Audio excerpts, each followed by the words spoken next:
How to change country or location on OmeTV. What's up everyone? For today's video, I'm going to show you how to change the country or location on your OmeTV account.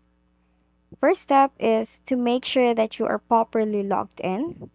And now, allow permissions such as camera, audio, and video for you to use OmeTV freely.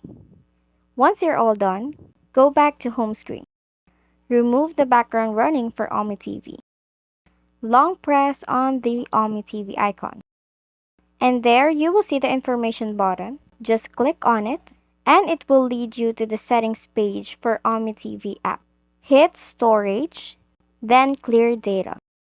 Go to any VPN app that you have on your phone.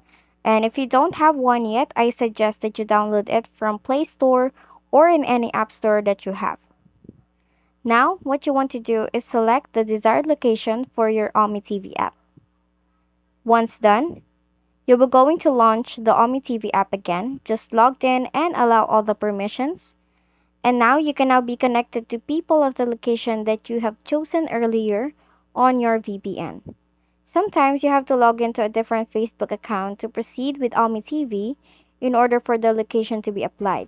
But in some cases, OmeTV allows the same Facebook account to be used. Anyway, that's it. I hope this video helps. Thank you so much for watching.